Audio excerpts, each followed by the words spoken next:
జనమేజయుడు సరమ అనే దేవతల కుక్క సంభాషణ మహాభారతంలోనిది.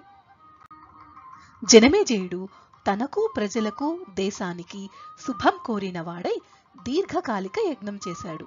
ఆ ప్రదేశానికి సారమేయుడు అనే పేరు గల దేవతల కుక్కకి కొడుకైన కుక్కపిల్ల ఆడుకుంటూ అక్కడకు రాగా అందుకు కోపగించిన జనమేజయుని తమ్ముళ్ళు అయిన శృతసేనుడు, భీమసేనుడు మరియు ఉగ్రసేనుడు దానిని కొట్టగా అది ఏడుస్తూ తన తల్లి అయిన సరమకు తెలిపింది.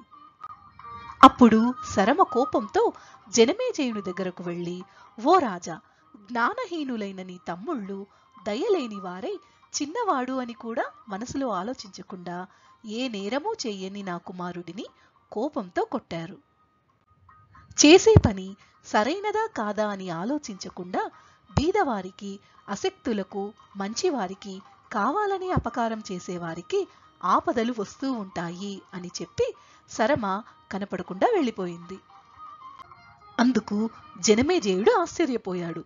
తరువాత కొన్ని రోజులకు ఆ యజ్ఞాన్ని పూర్తి చేసి హస్తినాపురానికి వెళ్ళి సుఖంగా ఉండగా ఒకనాడు ఆపదలు కలుగుతాయి అని సరమ చెప్పిన మాటలకు ప్రతిక్రియగా శాంతి శ్రేయస్సు కలుగజేసే కార్యాలు చేయటానికి పురోహితుడిని వెతుకుతూ మునులు నివసించే అనేక ఆశ్రమాలకు వెళ్ళాడు.